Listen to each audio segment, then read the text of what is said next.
Halo, apa kabar Anda semua? Assalamualaikum warahmatullahi wabarakatuh. Apa kabar kembali berjumpa dengan saya, Hifzbun Arif dari Forum News Network.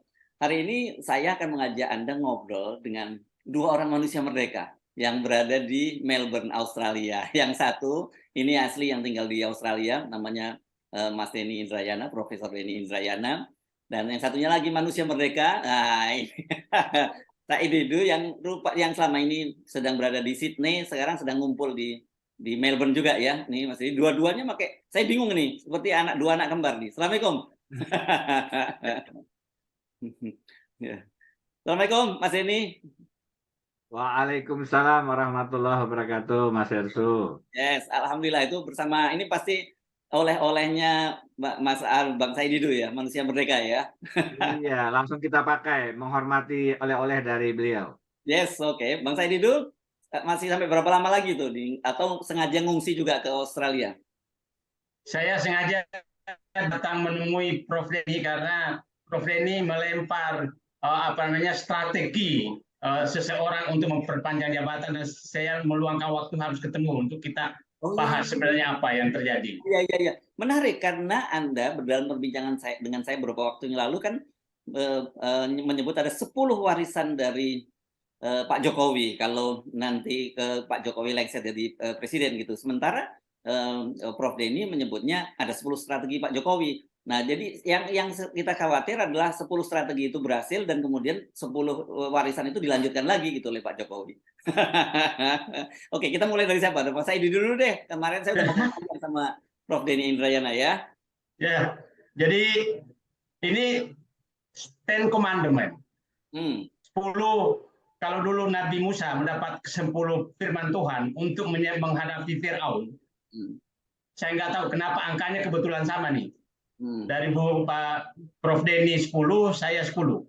Nah, saya ingin mengawali dulu apa sih sebenarnya kira-kira keinginan Jokowi untuk memperpanjang kekuasaan lewat dia sendiri atau lewat orang lain yang ditunjuk.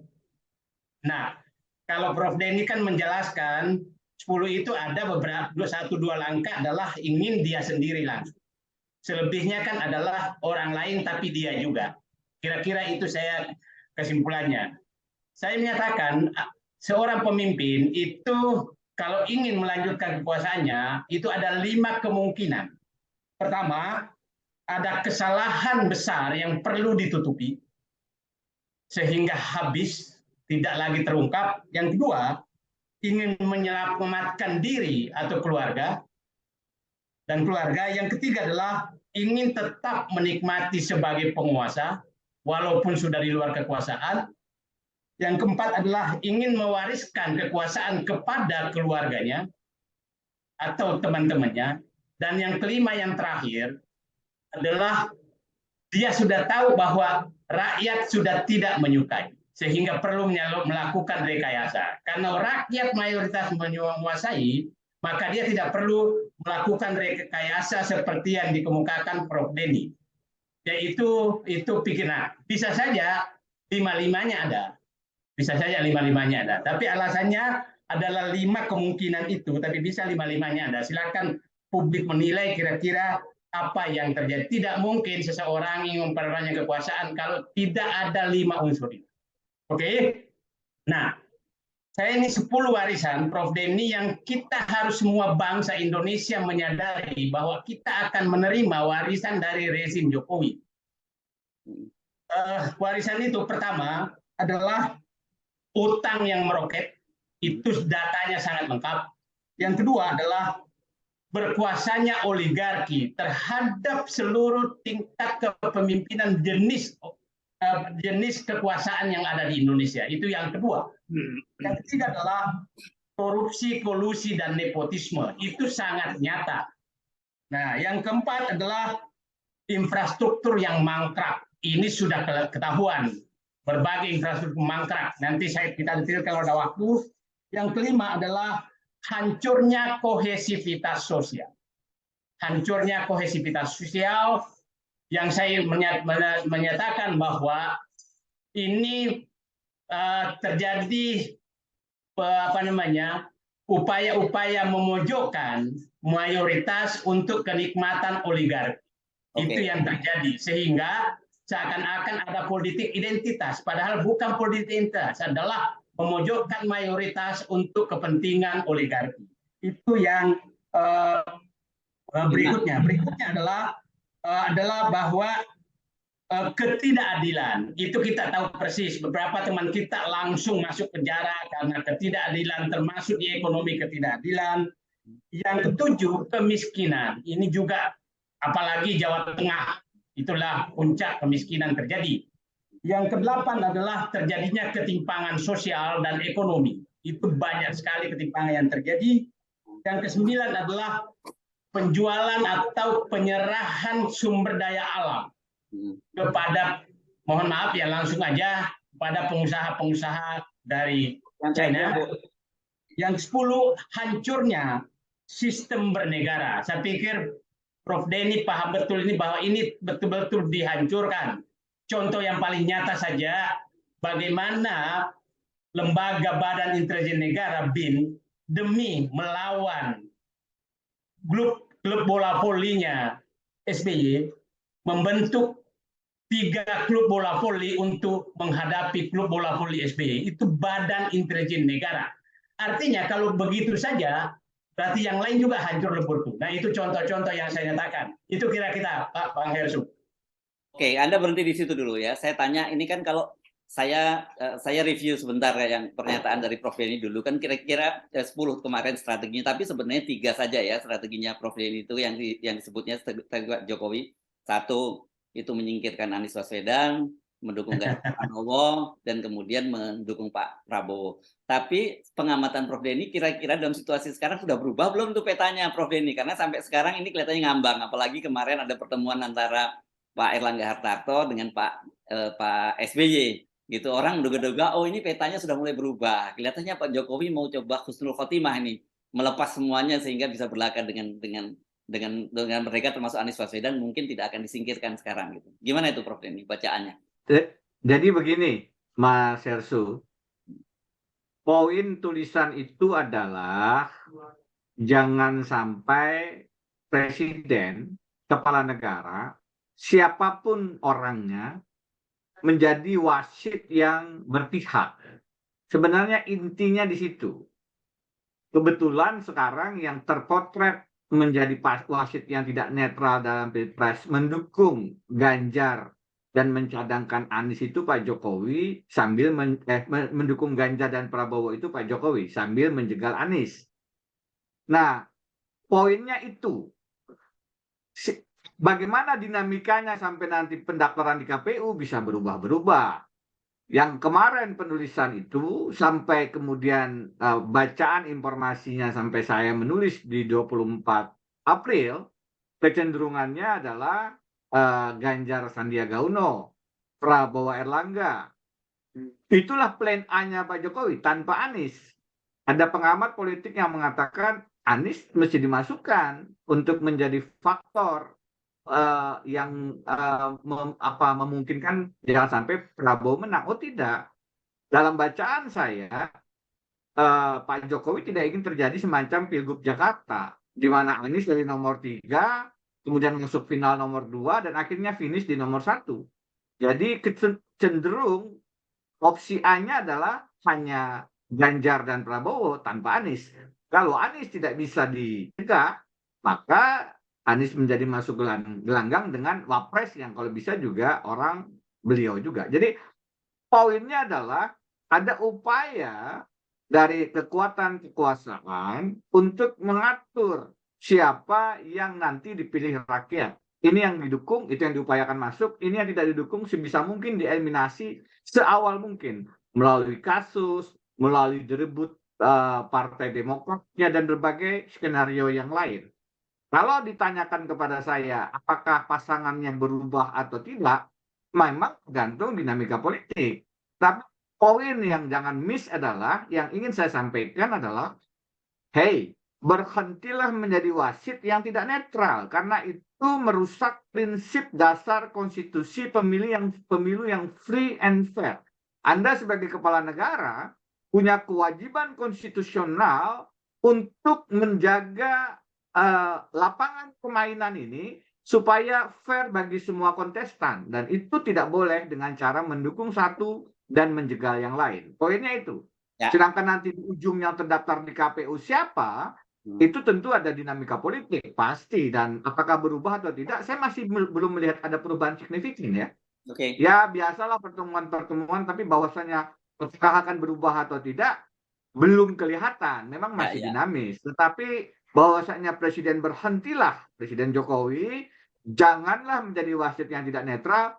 Pesan itu remain, tetap harus kita suarakan dengan tegas dan lantang. Jadi ini sebenarnya juga semacam apa ya, semacam upaya mencegah, syukur kalau itu tidak kemudian tidak dilanjutkan ya, upaya-upaya yang tidak demokratis tadi itu gitu kan, harapannya ya tentu saja ya. Tentu saya menulis itu dengan harapan jangan justru ini menjadi Yes. kenyataan. Pada akhir tulisan saya katakan ini sebagian sudah mulai terjadi. Jangan sampai terlanjut semuanya kemudian menjadi fakta yang dicatat sejarah, sehingga Presiden Jokowi akan diingat sebagai orang yang mendesain Pilpres 2024 yang curang. Nah, itu tidak baik. Justru kita ingin membantu beliau agar meninggalkan legacy, agar hands off yang sudah terlanjur ya sudah, tapi selanjutnya tolong diperbaiki, beri ruang yang sama kepada pasangan-pasangan calon presiden, biar ini sebagaimana konstitusi adalah presiden pilihan rakyat, bukan presiden pilihan Jokowi. Oke. Yang kemudian disodorkan calon-calonnya kepada rakyat seolah-olah menjadi pilihan rakyat. Oke. Jadi konstitusi dengan tegas mengatakan ini presiden pilihan uang, presiden pilihan Jokowi, bukan presiden, saya ulangi, presiden pilihan rakyat. Ya. Bukan presiden pilihan Jokowi, apalagi presiden pilihan uang. Yes, oke. Nah, pertanyaan saya, apakah Anda mengikuti dinamika terbaru di Indonesia? Ada satu tulisan yang ditulis oleh Mayor Jenderal Kunto Aris Wibowo. Ini Pangdam Siliwangi dan putra Pak mantan Wakil Presiden Pak Tri Sutrisno dan Panglima TNI. Dan kalau saya kira-kira bisa sarikan, intinya adalah dia prihatin melihat kehidupan politik Indonesia, dan dia mengkhawatirkan kalau kemungkinan menjadi lebih offset, dan beliau juga menyatakan begini yang menurut saya menarik. Bagusnya ini semua itu berlangsung dengan fair ya, semua diberi kesempatan untuk maju, tidak ada yang curang.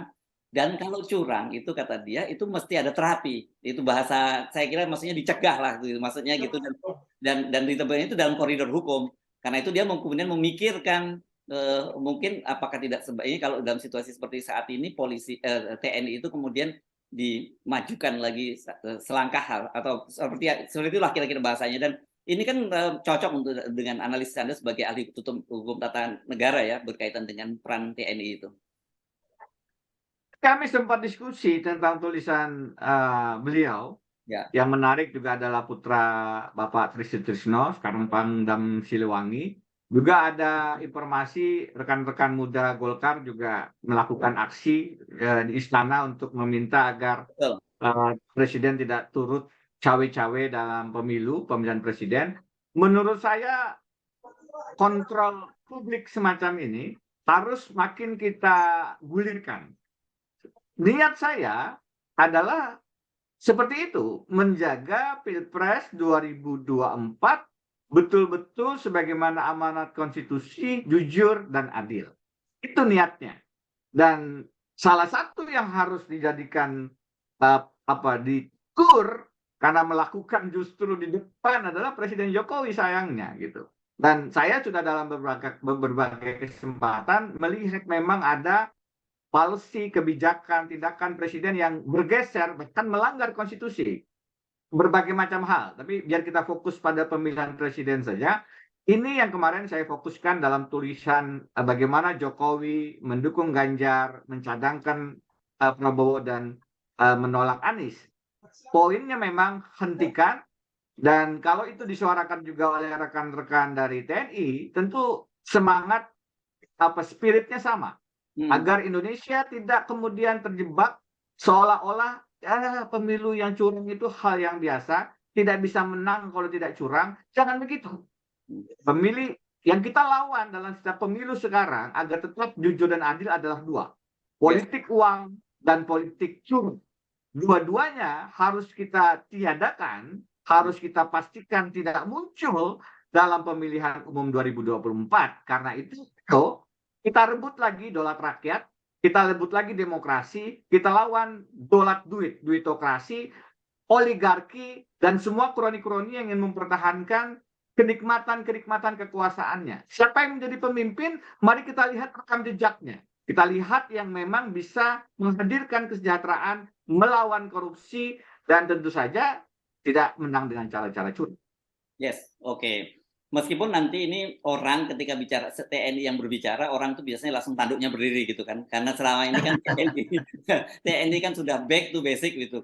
Tapi saya kira mungkin ini kalau kita lihatnya mungkin dari sisi yang positif gitu ya, karena dia tentu saja kan kalau lihat narasinya kan dia hanya mengingatkan bahwa ini ada aturan mainnya negara ini, kita mesti pemilu berlangsung secara jujur dan adil, dan kemudian ketika itu tidak ada ya saya kira sebagai ini panggilan nilai kejuangan dari TNI saja yang kemudian mereka berpikir khawatir kalau bangsa ini justru terpecah belah dengan situasi semacam ini. Kira-kira gitu ya, Prof. Jadi kita memahaminya sampai di sini ya. Ya, tentu saja semua elemen bangsa punya hak untuk menyuarakan agar pemilu itu jujur dan adil. Kalau sekarang kemudian disuarakan oleh seorang jenderal TNI, tentu akan ada semacam ini TNI sedang berpolitik atau tidak. Suaranya kan suara kebangsaan itu. Suaranya kan suara konstitusi. Sebagaimana amanat konstitusi, jagalah pemilu yang jujur dan adil. Saya pikir itu suara yang bisa dilakukan oleh setiap orang. Dan bahwasannya itu kemudian dimuat salah satu harian nasional, menurut saya itu penting untuk menegaskan tidak hanya kami, tidak hanya kita, tapi bahkan elemen tentara pun ikut concern, ikut punya kekhawatiran. Karena memang sudah terlihat agak mengkhawatirkan dan keterlaluan sebenarnya. Karena coba bayangkan, saya kemarin menyampaikan juga, Bung Hersu, bagaimana bisa ada bagian dari lingkaran istana, kepala staf kepresidenan itu diduga melakukan upaya merampok partai yang resmi dengan berbagai cara, dan sekarang peninjauan kembali, dan presidennya diam saja. Itu telanjang di depan mata begitu. Ada perampokan yang dilakukan oleh anak buahnya, dan presiden tidak melakukan langkah-langkah penyelamatan demokrasi, bukan penyelamatan partai demokratnya, penyelamatan demokrasi. Ada apa? Karena itu kalau ini dibiarkan, memang saya Pak Said Didu, kita menyuarakan ini dengan lantang begitu, dengan resikonya cinta pada Indonesia dan tidak ingin sikap yang seperti ini dibiarkan tanpa kontrol. Oke. Sekarang balik ke Bang Said dulu. Oke, tadi ada bicara warisan, tapi coba Anda komentari juga beberapa perkembangan terbaru yang ada, dan ini biasanya enak nih kalau Anda berada di kejauhan kan ada menjaga jarak gitu, bisa lebih. Oke. Jadi publik perlu paham, saya dengan Prof. Denny ini mualaf Jokowi sebenarnya. Karena Prof. Denny dan saya itu pendukung Jokowi di periode pertama, jadi mualafnya Jokowi. Jadi saya hanya begini. Perkembangan terakhir saya lebih senang, dan saya berterima kasih Bung Denny, gara-gara tulisan Bung Denny lah yang menjadi mempengaruhi kita semua berpikir bahwa bangsa ini memang betul-betul perlu diselamatkan dari upaya melanggengkan kekuasaan. Nah, jadi sekarang saya pernah sudah men-Twitter dari tulisan Bung Denny, saya lihat 3 pasangan yang muncul, dan saya menyampaikan jelas temanya, Ganjar adalah keberlanjutan 10 warisan tersebut. Anies adalah perubahan. Prabowo saya belum tahu apa temanya. Nah itu yang saya inikan. Jadi pilihan sangat jelas sekarang. Malah Prabowo juga kan? Ya. Oh ya, saya belum mualaf di sini. Belum. Kalau itu udah mualaf. Kalau itu. Nah, tapi saya udah manusia merdeka. Jadi saya lihat begini.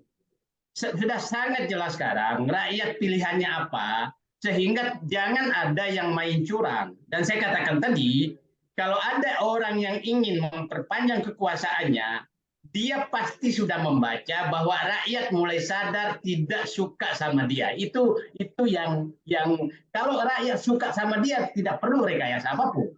Tidak perlu rekayasa apapun. Nah, jadi dengan 10 warisan tersebut, rakyat gamblang melihat mana untuk perbaikan dirinya. Apakah mereka ingin rakyat sudah memang ingin melepaskan kedaulatannya ke oligarki. Itu yang pertama. Yang kedua, apakah rakyat memang sudah rela menderita subsidi pupuk hilang, BBM naik, listrik naik, karena habis untuk membayar utang.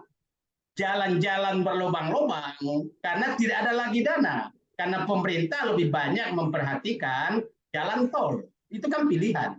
Nah, pilihan lain banyak sekali pilihan. Jadi menurut saya itu pilihannya gamblang dan menurut saya lebih gampang sekarang. Yang problem adalah kalau yang ingin perubahan ini direkayasa untuk tidak ikut. Nah, tapi saya melihat kecenderungan apalagi TNI sudah, saya memahami seorang Pangdam menulis seperti itu. Anak mantan wakil presiden, saya yakin itu suara TNI, bukan suara Pangdam Sriwijaya. Saya yakin betul karena Pangdam Siliwangi, Bang. Pangdam Siliwangi.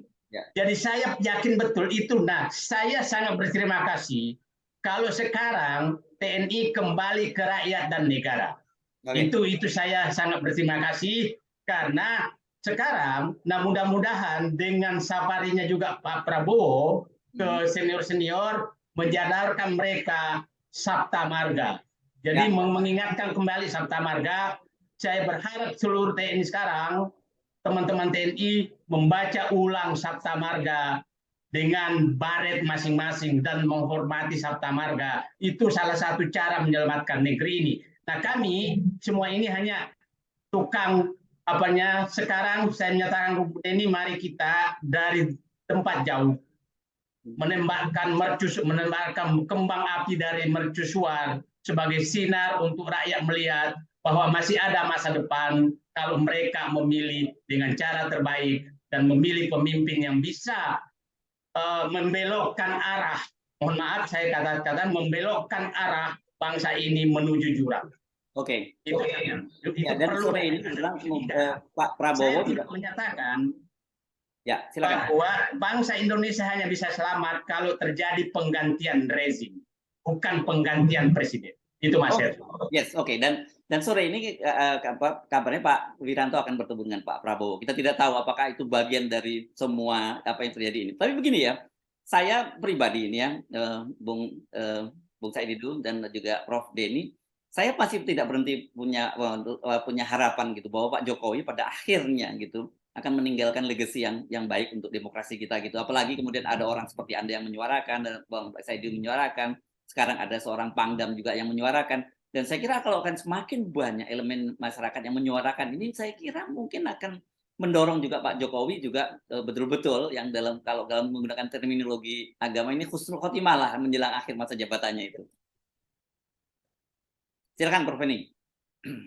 Ya, tentu saja kita berharap demikian dan sekali lagi tulisan saya adalah dalam tujuan itu mengingatkan supaya tidak terus malah terlanjur tetap menjadi wasit yang tidak netral tadi. Bagaimana ujungnya? Ya kita adalah punya tanggung jawab juga untuk mengingatkan pemimpin kita gitu. Jadi ini kan kadang-kadang kita sendiri punya kekhawatiran, punya ketakutan bahkan. Karena memang faktanya kalau kita bersikap kritis itu tidak jarang ada risiko-risiko hukum, ada risiko-risiko ekonomi yang kita hadapi. Tapi kita tidak berpikir kalau menurut saya kutip novel Baswedan ya, takut tidak memperpanjang umur, berani tidak memperpendek umur. Jadi yang hanya kita takut itu hanya kepada Allah Subhanahu wa taala. Jadi itu adalah manusia merdeka. Tauhid. Tauhid itulah yang harus kita pegang gitu. Nah, bahwasanya presiden punya legasi yang baik, kita beri apresiasi, dan presiden sedang melakukan langkah-langkah yang keliru pada saat menjadi wasit yang tidak netral, ya kita ingatkan. Itulah indahnya demokrasi begitu. Indahnya demokrasi 2014 saya mengakses memilih Jokowi kemudian tidak lagi karena melihat dua kata kunci konstitusi dan korupsi beliau tidak laksanakan sebagaimana harapan saya. Itu adalah bagian dari kebebasan demokrasi kita. Nah, bagaimana nanti ke depan ini saya harap tidak hanya kemudian Jenderal TNI, tetapi yang lain-lain juga, elemen KPU, Bawaslu, DKPP, itu kemudian sebagai penyelenggara, ayo pastikan teknis pemilu berjalan baik. Kontestan, ayo hadirkan pemilu yang betul-betul berbobot dengan kampanye-kampanye program yang mencerahkan. Kemudian presiden dengan jajarannya, birokrasi, polisian, tentara, badan intelijen, jangan lupa bersikap netral lah. Jangan kemudian memihak kepada salah satu karena preferensi, karena keuntungan apapun, masuk kepentingan bisnis. Para pemodal, berikan kesempatan kepada rakyat untuk memilih sebagaimana prinsip pemilu, bebas, tanpa ada intervensi, tanpa ada iming-iming amplop, serangan fajar, atau apapun. Biarkan negeri ini bisnisnya tidak diatur dengan hasil dividen pemilihan presiden. Nanti karena mendukung presiden, nanti bisnisnya aman. Jangan begitu, karena tidak akan selesai kita dengan pemilu dan kaitannya dengan korupsi kalau selalu ada pembagian dividen politik setelah pilpres. Oke. Karena kemudian ada dana yang harus dikembalikan dan seterusnya. Jadi semua elemen lah. Saya berharap tentu saja Presiden Jokowi sebagai nakoda bangsa ini yang punya tanggung jawab paling besar. Karena itu tulisan saya alamatkan ke beliau karena sayangnya sebagai nakoda beliau memberikan mandat sudah tidak adil, sudah tidak netral. Kita mengingatkan dan tentu saja elemen-elemen lain ya sama-sama punya tanggung jawab, bukan hanya tanggung jawab presiden, tanggung jawab kita juga untuk menjaga pemilihan jujur dan adil ini terwujud. Oke. Bung Said Didu, silakan komentar Anda soal perkembangan terbaru. Saya melihat nih ada titik terang di depan karena kesadaran rakyat semakin bagus, terus reaksi rakyat terhadap usulan-usulan perbaikan juga cukup bagus, dan ini tapi tinggal satu sebenarnya harapan kita memang adalah para wasit jangan bermain, dan saya juga begini pesan terakhir saya kepada para konglomerat. Apabila Anda terus menempel ke politik, maka itu Anda membakar api sekam. Karena itu tidak bisa langgeng bisnisnya dan Anda membuat bangsa Indonesia semakin tersiksa karena persaingan sehat tidak terjadi. Maka Anda juga akan merusak tatanan bernegara karena pasti tadi istilah Bung Denny dividen kekuasaan akan Anda minta. Dan itu akan merusak semua. Jadi kalau ini menjadi jujur, saya berharap bahwa pemilihan bupati di daerah yang banyak hutannya bukan dikuasai oleh pemilik HPH, yang banyak tambangnya bukan dicukungi oleh para pemilik tambang, yang di kota-kota besar bukan dicukungi oleh pemilik real estate, tapi rakyatlah yang menentukan siapa pemimpinnya. Yes. Itu kan berlucuran. Jadi saya berharap mudah-mudahan kaum oligark ini betul-betul juga ikut netral, tidak ikut merusak bangsa ini ke depan. Itu harapan saya. Selain tadi Bung Denny mengharapkan Presiden Jokowi meninggalkan legacy, aparat netral, saya minta juga para konglomerat oligark ini berhentilah ikut merusak bangsa ini. Itu Mas Herdi. Terima kasih. Demikian tadi perbincangan saya dengan dua manusia merdeka dari Melbourne, Australia, Dr. Denny Indrayana dan juga manusia merdeka Dr. Muhammad Said Didu. Saya Hersbun Arif dari Forum News Network. Sampai jumpa lagi. Assalamualaikum warahmatullahi wabarakatuh.